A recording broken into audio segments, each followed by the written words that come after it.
Mr. and Mrs. Fawn. This is your weekly video of your home that I'm taking for you. I just got off the phone with the superintendent. I forgot my paperwork, unfortunately, so I don't remember what stage it was. I had to ask him, and he said it's right in between stage 5 and stage 6. So on Monday it should be moved to what we call a stage 6, which would be 6 of 10 weeks of construction of the home. Keep in mind, it doesn't mean that you're 4 weeks away from closing. It just means that the house is 4 weeks away from being complete. You still need about a week or two after that before you can physically move into the home for appraisals and walkthroughs and the entire process is needed for the closing paperwork.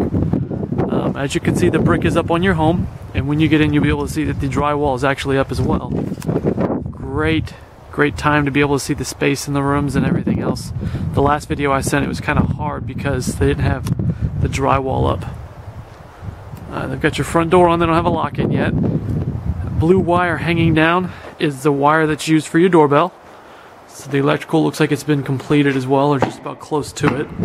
Here's your light switches that will be running the front porch, the foyer here on the home. This is your view down the hallway. We're going to swing in, once again we're going in clockwise motion around the home. This is your den study. Double windows in the front. It's a little hard in this lighting, I know. Unfortunately, when it goes to fall and winter, the lighting gets a little hard to do videos. This is an electrical outlet here in the room for you, as well as one next to the window here.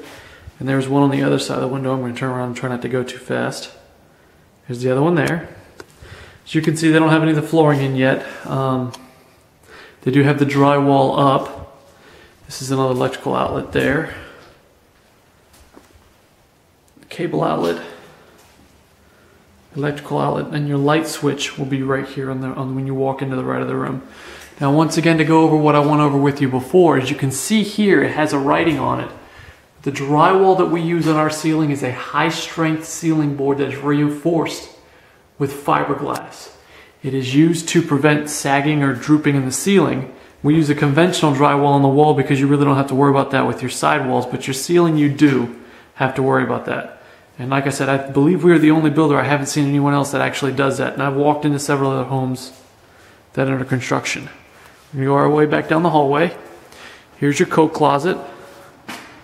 Now the next step of construction that will come in is where we're going to do what's called spraying the walls or texturing the walls. That's when we're going to come in and we're going to do the texture on the wall, which is called an orange peel texture. And we're going to do a Spanish lace or a knockdown on the ceilings. Walking into the master bedroom. Tray ceiling. Looks a little funny without the texture on it. I haven't seen the drywall without a texture in a while. This is your light switch into the room. This also is where the switch would be for the fan if you do install a fan. And there's an electrical outlet there. Another one there. In the middle of the wall is an electrical outlet. Another one over here to the corner, another one here. Now there does seem to be a lot of electrical outlets in this room. Keep in mind that per code, every 6 feet there has to be an electrical outlet in the home. So your double windows here in the master suite. You've got an electrical outlet which will be on the left, and your cable outlet which is the one to the right of it. Got one more electrical outlet there. We're going to work our way into the master bath. And this is where you can see what I was referring to when I told you that we use green board around the bath and the shower. It's not a standard feature. It is a standard feature that we do in every one of our homes, but it is not code for us to do so. We go above and beyond what the code requires because we want to make sure that when you get into a home, you don't have any problems. And this is a moisture resistant drywall to make sure there's no bubbling in your pane or your drywall doesn't have any issues if it does get wet. Now, we're not recommended to run a hose on it, but it is designed to get wet. It is a specific drywall that's specifically designed for that. We're going to swing around. This is where your double vanity sink will be. You're going to have an electrical plug-in outlet there and a light switch is above it. You'll have another plug over there. It's the closet. We'll walk into that in a second. This is your shower. Your vents. It's a light there. Another light. No, sorry, the lights go up there. Should be a fan right there and an air vent right there. And we're going to go into the water closet as it's known. This is where your commode will be. And this is your linen closet that's in here. And now we're going to swing into the master closet. And there will be a rack that runs around the room here with a light right there, and then the switch to turn on the light is right there. There is no electrical outlets in the closet, just so you know. We're going to work our way back into the rest of the home, going into the living room. This is your view back down the hallway to the front door. This is your living room. It's your sliding glass door that's already installed. This is a light switch here that will run the light on the ceiling fan in the master in the living room. Electrical outlet there. 2 more electrical outlets here before you get to the sliding glass door. Your fireplace, which they're going to come in and put the mantle in. This is just still where they're putting the drywall in. And you've got an electrical outlet and a cable connection there.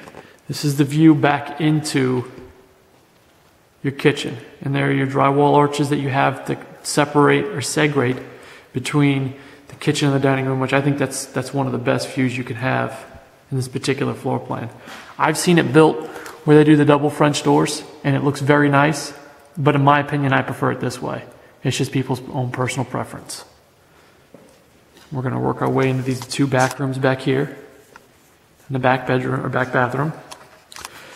This is your laundry room here. Washer and dryer hookups, electrical outlet, light switch for the room. This is your dryer hookup and your dryer vent, which goes up to the roof.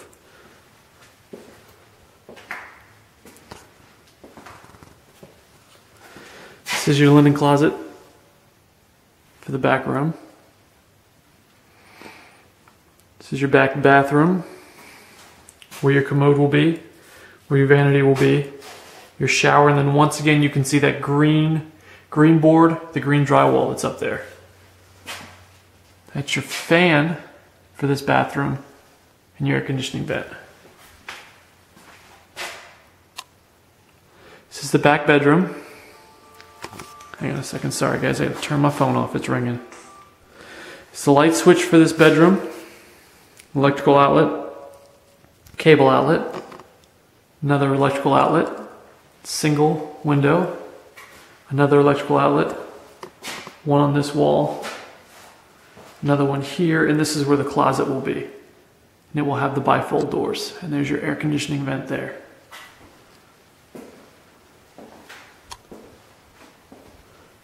Gonna work our way. This is your hall light switch here for this hall light, which goes up there. That's your wiring for your smoke detector in this hallway. Working our way into this middle bedroom that's connected to the Jack and Jill. Your light switch in this room is going to be located right here on the right. When you walk in, you've got an electrical outlet here. Got another closet here with the bifold doors. Electrical outlet, window. Another outlet over here in this corner. Another one on that wall. Then you've got the cable, which is the one to the left, and the electrical outlet, which is the one to the right. Walking into the Jack and Jill bath. There will be a door here as well as a door on the other side. And there'll be a door right here which separates the vanity from the commode and the shower. Here is where your vanity will be located at. Electrical outlet and your light switches for the room. Commode, shower, and then once again the green drywall board up above the shower. So if it does get wet, it's not the end of the world in that regard. Okay, we're going into the last bedroom, which has a walk-in closet. You've got your electrical outlet here, cable outlet next to it, electrical outlet, window, electrical outlet, and another electrical outlet. This is your light switch for the room. And here's your walk-in closet for this bedroom. And it'll have a wraparound rack as well. This is where your HVAC unit will be. In your next video, you're probably going to see literally a hole punched in right there where that circle in the X is. Not a big deal. There's supposed to be a hole there. They kind of do it in an amateur way where they physically punch a hole in it or kick a hole in it. That's supposed to be there because that's where your vent's going to be to suck in, where it's actually drawing air in for your AC unit. Next we're going to do, actually we'll go ahead and do your garage and then we'll come back to your kitchen. This is your garage here. There's a little bit of drywall and some mess in here right now, but This is your wiring for the garage door opener. I can't remember if you have one in your contract, but if there's not one in there, we go ahead and wire the house for it. If not, there's a light there, light there. This is where your attic access will be at. Your crawl space. This is your switches here for inside the garage and outside by your driveway. This is where the switch will be for the garage door opener. This is your independent GFI, I believe, for your freezer. And this is an electrical outlet. So wiring for your sensor down there at the bottom on both sides, the blue wire. Those are your sensors for a garage door opener. You've got electrical outlet here. I'm not sure what this is. This may be where your runoff line. Nope, that's just needed access to your electrical wiring there. We'll get that patch back up. This is where your water heater will be located at. That X down there at the bottom is actually where your runoff valve is going to be. You'll actually see that on the outside of the home. Turn around, another electrical outlet, and here's where your circuit breaker will be located at. Now in your garage, your contract will state that we do not texture or paint your garage, but we will go ahead and texture your walls in your garage here. We're going to work our way back into the house. We'll do the kitchen and the dining room. This is the kitchen view from the garage when you enter in. We're going to work our way again in a clockwise motion. This is your switches here for your light above the island and for your light here that hang your chandelier that will hang down behind the island over there. That's where your light will be for the island. Okay, there's an electrical outlet here, one here. This should be the wiring for your microwave. I'm sorry, that's probably wiring if you have under cabinet lighting. I'm not sure if you do or you don't, but I'm pretty sure you do. This is your stove top, just the cooktop itself, because I know you guys did the chef's kitchen. That should be the wiring there for your sorry, I'm drawing a blank right now. It's your microwave. There we go. Couldn't get it out. Plug in here, another plug in here, and some switches. Yeah, I believe this is for your this is going to be for your under cabinet lighting because you've got it all the way around the kitchen. Under cabinet lighting. Here's another plug in here. Maybe a switch, I'm not sure. Now we put in a switch for a garbage disposal in your home, but we don't physically install one. We recommend that if you're going to install one, you wait till after your 1-year warranty is up on your septic tank. Otherwise, it can void your warranty on your septic tank. That's why we go ahead and wire it for you. It's ready. It's got a switch up there or over there. I'm not sure which side it's going to be on. One of those is actually going to operate your lights above your bar. But the other one's going to be the switch, and there's going to be a wire run down at the bottom underneath the sink for it, and a switch up above it. I think it's this one here. This is where your sink will be here, and your bar, of course. Swinging around here, there's a light switch here.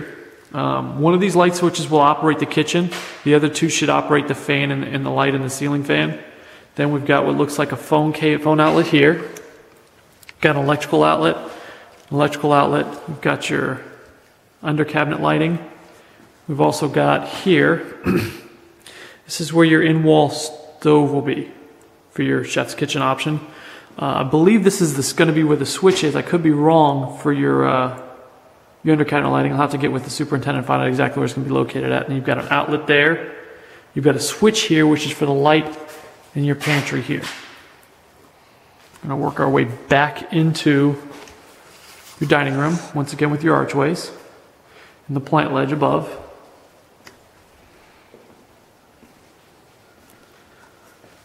Got an electrical outlet there in the corner. Another one in that corner. You've got a window. In between the two windows, you've got another electrical outlet. Your other window, electrical outlet. This is your switch to control the lights in the dining room. Electrical outlet, and on this pillar, you've got another electrical outlet. If you guys have any questions, please feel free to call or email at any time with any questions or concerns. Hope you guys enjoy your weekend.